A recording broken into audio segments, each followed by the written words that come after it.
Welcome. Tonight I want to start with a situation that a lot of you guys have probably lived with. Your kid is home, it's a school night, you've told them clearly you thought that the screens go off at 8:15, at 8 o'clock. Now it's 8:15, they're still on their iPad. You say something, they push back. Now it's 8:20, voices are raised, maybe somebody's crying, and you're standing there thinking, how did turn off that iPad turn into World War III? If that's ever been you, and honestly, what parent hasn't had those moments, then this is for you. We're talking about power, we're talking about consequences without shame or power struggles. How to actually shift your kids' behavior. Not just compliance tonight, not just winning in the moment, not making them feel bad enough that they comply, but building the structures ahead of time where good behavior becomes the easy choice. If you don't know me, I'm Elizabeth Stitt. I'm a certified parenting coach, and for the last plus 12 years, I've run Joyful Parenting Coaching. That follows on a career of 25 years of teaching. I work with parents one-on-one and in small groups, helping them to build calmer, more connected, more grounded homes without yelling, without bribery, and without constant power struggles. So if you're in that chair tonight, tired of the same fight over the same rules, wondering why no turns every night into a nightmare and into a battle, then this is for you.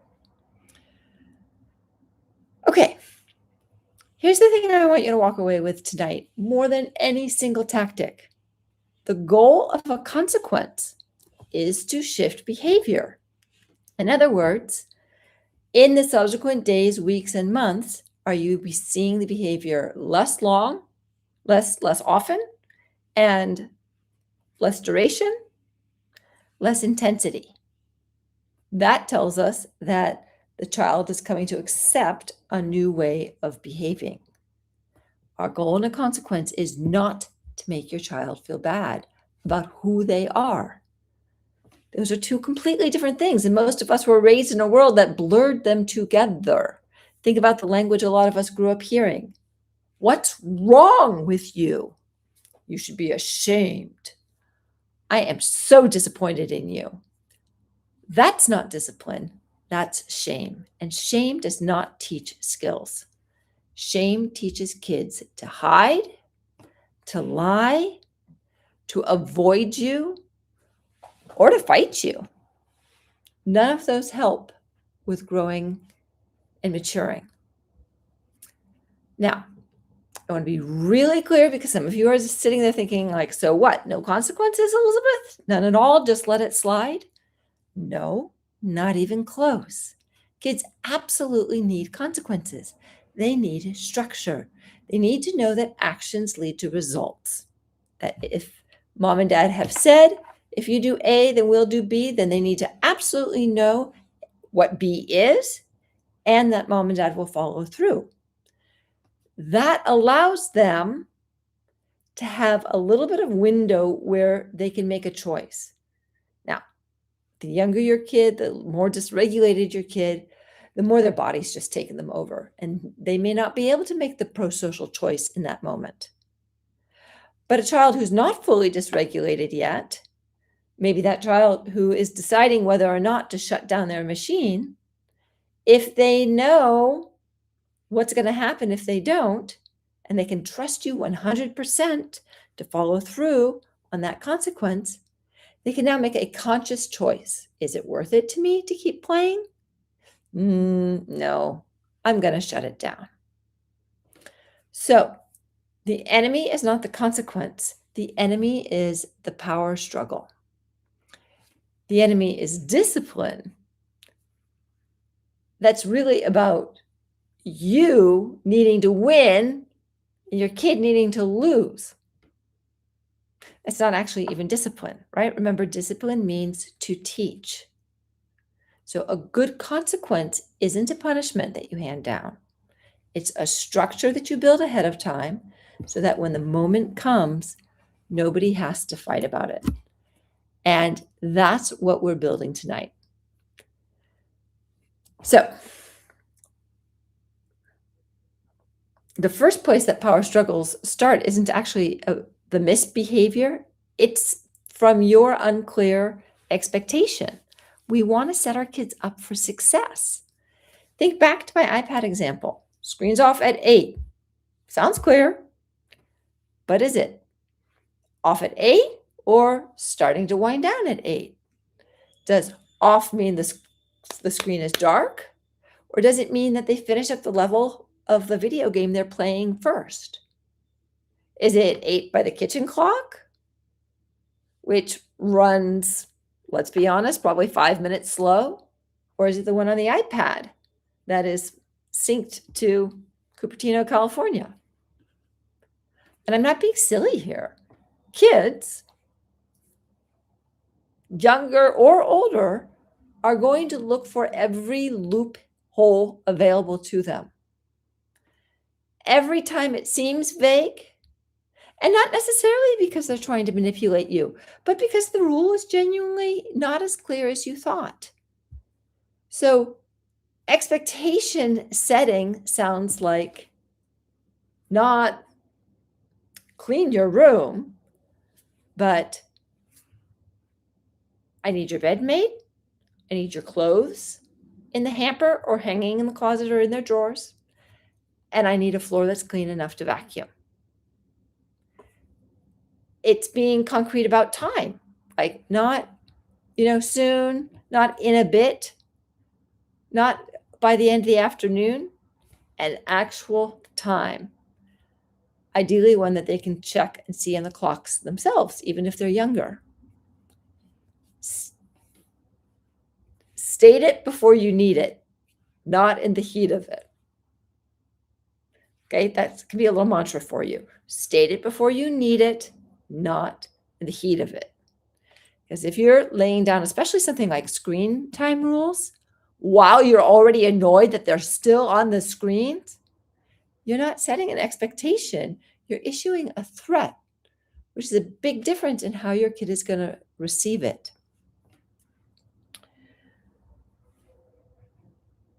Your screen time expectations, your household expectations don't have to be locked in place for absolutely every situation. They can be generally in place, and then there may be reasons why you make an exception, right? You may recognize, yes, it's your birthday, or you're right, we have Monday off, so even though tonight's Sunday, it's not technically a school night. What we want is predictability and patterns over time that are going to feel predictable to your kids. Go ahead, set your expectations, and be consistent. We do want to make agreements ahead of time, even with our little kids. And this is the piece that is often skipped. We don't do the setting them up for success work. An agreement takes time. An agreement is not a rule that you just announce. A rule you announce is something that happens to your kid. An agreement is something you build with them. And when a kid has had a hand in creating expectations, they'll own it differently. Agreement is different than a rule, right? How do we get agreements? We sit down at a calm moment, not in the middle of conflict. We say something like, hey, I noticed bedtime has been really rough lately. Let's figure out together what's going to work better. Then you actually let them weigh in. Maybe they want 20 minutes of reading before lights out instead of screens. Maybe they want to pick which pajamas Wherever they can have some control, let's build that in. We want them to have an opportunity for real input. You also agree out loud on what happens if the agreement isn't kept, not as a threat, but as a shared understanding, as a clear marker about what are you going to do if they don't keep the agreement. And that can be a verbal check. So if the iPad's not off by 8, what happens? Let them tell you, right? That puts it into their neural pathway. When we go this way with an agreement, 9 times out of 10, kids will propose something that's fair. Sometimes it's even stricter than you would have actually required. Why does this matter so much? Because when the moment comes and the screen isn't off, you're no longer the bad guy laying down the law. The agreement is. You're just following through on something you both already have buy-in on.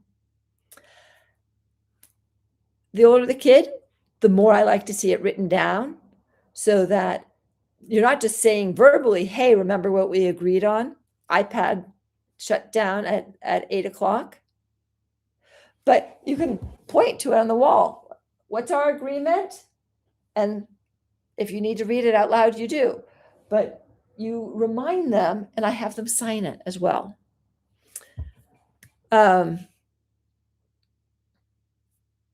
Okay, so in this way, you're just reminding them of the expectation. That's not a fight. That's just honoring the promise that the two of you made together.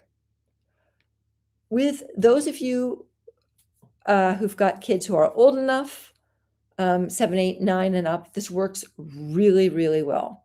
For little ones, the agreement is shorter and simpler, but the principle holds the same in that before we get into the situation, we're going to tell them what to expect.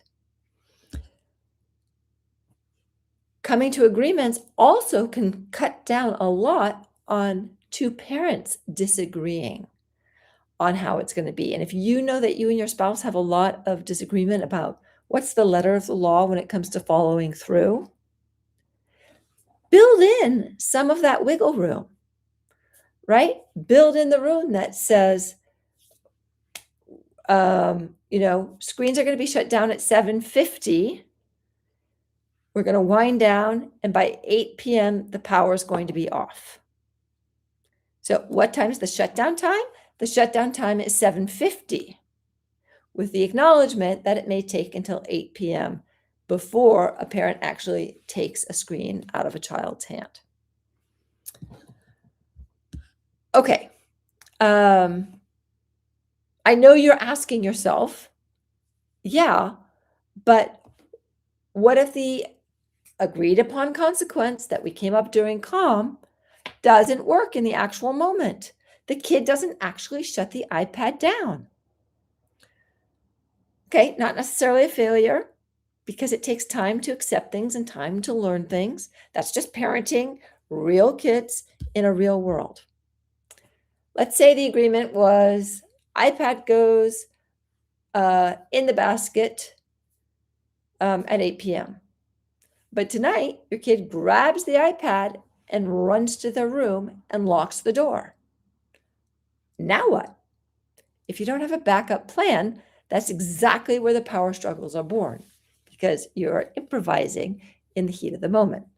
And improvised consequences tend to get bigger and angrier than they need to be. You might go like, well, fine, no iPad for a month. And now you've said something that not only can you probably not enforce, but you don't want to enforce, and you both know it. So a backup plan means you've gone one layer deeper. Ahead of time, ask yourself, if the first response doesn't land, what's my next calm step? And maybe it's, okay, I'll wait by the door, and when you're ready to hand it over, we'll talk. Until then, no screens tomorrow. So notice that it's calm. If you've let them know ahead of time, It's proportional, right? It gives them a little bit more time to, I really want the iPad, but I also want screen time tomorrow. So I'm going to do it. Now, it may mean that you're sitting outside your child's room for a fairly long time before they give it up. And, you might tighten that in by saying, if you can give that up to me in the next 5 minutes, then it's just no screen time for tomorrow. Side note here, why are there locks on kids' doors? That's something to consider. Personally, I am not a believer of a kid being able to lock themselves in the room. All right. A big part of consequences or a big part of misbehavior is a child not yet having the skills that they need to show up in the way that you want them to show up. So one part of establishing good consequences is identifying what is it that's keeping the child from complying and to teach the lacking skill. This is a really important part of the whole framework. It's one that shifts you from just preventing behavior to actually building your kids' capacity up, your capacity for calm, for regulation, for being in agreement. Okay, so when a kid repeatedly breaks the same rule, that's rarely pure defiance. It's missing a skill. So let's go back to the iPad. If your kid is melting down every single time it's time for screens off, you've got to ask themselves, do they actually have the skill to transition away from a force that powerful? That is a real and learnable skill. And a lot of kids and a lot of adults genuinely struggle with it, like for sure. The consequence of no iPad tomorrow gets you an in the moment response, but it doesn't actually teach transitioning. It just punishes the lack of skill that they have right now. So the move is to identify what's actually missing and teach it separately from the moment of conflict. In this moment with the iPad, this may sound silly, but it actually sort of allows you to bring some lightness to it and some humor to it. So you might say, George, I see you're having a really hard time of shutting down your iPad. So let's practice it. Here's the iPad, it's on. I want you to do something for 1 minute. And when 1 minute's up, I'm going to say, hands off. I want you to take your hands off. We're going to pause. Then you're going to press the power button and watch it power down. And then we're going to do it all over again. Okay, so you're literally helping to train the neural system to go like, oh, I have a limited amount of time on the iPad, and then I'm going to press it down. If we make it playful, if we make it a game, the child's going to have practice hearing a time limit and then having to shut down.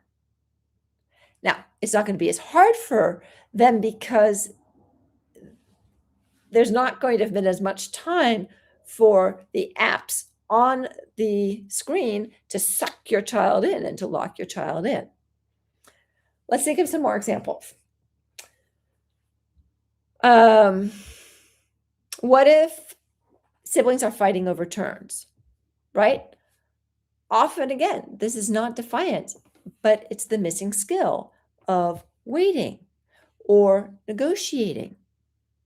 So you can practice taking turns in a low stakes situation. Maybe a board game where you announce ahead of time, okay, no one's going to win. We're just going to practice playing. Or you can have the kids play as a team against you.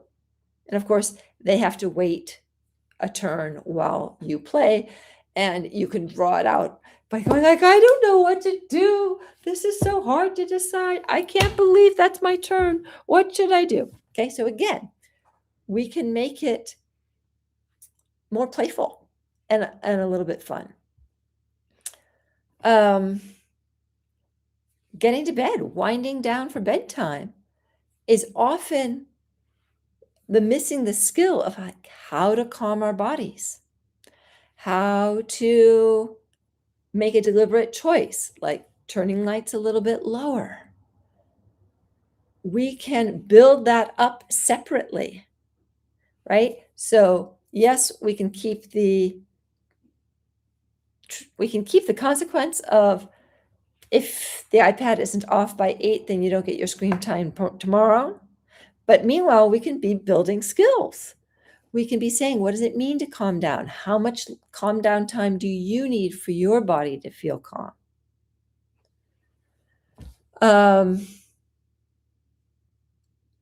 What about like lying about chores? Sometimes this isn't an honesty question. It's about a kid who says, I don't want to, without fear of your reaction, or could I do it a little bit later? Or could you help me because I don't actually know what it means to dust the living room? Those are talkable, solvable places where increased communication skills are going to build better outcomes.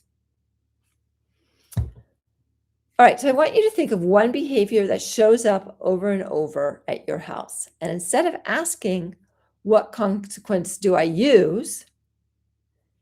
Ask, what skill is missing here? And sometimes the skill can become the consequence. So for example, if I've got a child who's getting wound up and they don't know how to calm down, I may say, I see you're struggling, having a hard time calming down. And we want you to be able to calm yourself down and to have some ideas how to do that. So next time you're running around like a chicken with its head cut off, we're going to show you this list of calm down ideas. And we expect you to choose one. If you can't choose one in the moment because you're so worked up, then, mommy or daddy is going to scoop you up, twist you around, and give you a great big hug and rock you until you are calm. But then later, we're going to practice things on the calm down technique. Okay, so I provide an in-the-moment solution for the child, but I'm providing it ahead of time. Okay, solution 1, you choose something to do from the calm down technique. You're too worked up to do that. Solution 2, I'm going to pull your body in close to mine and use my calm body to help your body calm down. And later on, we're going to practice the techniques on the calm down list. All right, one last piece. And this is the one that closes the loop with connection instead of distance. When the consequence is played out, the screen was taken away, some other privilege was paused, whatever it was, there needs to be a clear moment when, okay, it's over, we're done. Now it's time for us to reconnect. Because too many of us let a consequence turn into a cold shoulder or a glare of disapproval or an approach or an atmosphere in the house, which is, I am disappointed in you. Does the police officer do that to you when you get caught in the high occupancy vehicle lane when you're only one person? They do not. They come over and without a lot of drama, it's, you were in the high occupancy vehicle lane after 3 o'clock, you're only one person. Here's your ticket. They trust that the consequence of the ticket, I don't know where it is where you are, but near me, it's over $400 is going to be sufficient to have us not be driving as a solo driver in the high occupancy vehicle lane. So we need to wipe the slate clean. And in a sense, we're just making amends as a short, genuine reset. Something like, whoa, all right. You lost your iPad. It was hard, but we are okay. And I love you. And tomorrow's another day, right? You get another chance to try it.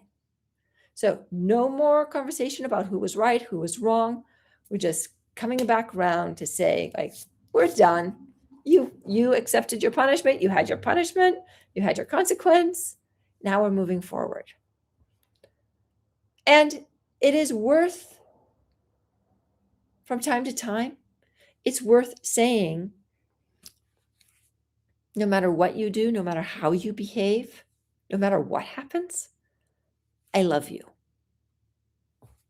My being upset about your being on a screen or my needing you to calm down, that's not about I love you. I will always love you. That's just about things that we need to help this house run smoothly and harmoniously.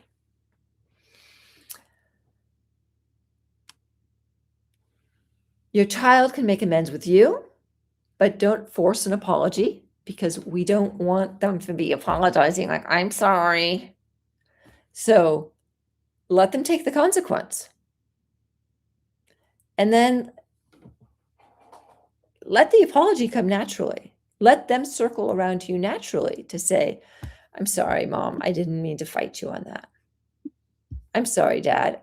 I know I was running around like a chicken with my head cut off. I'll try to do better next time.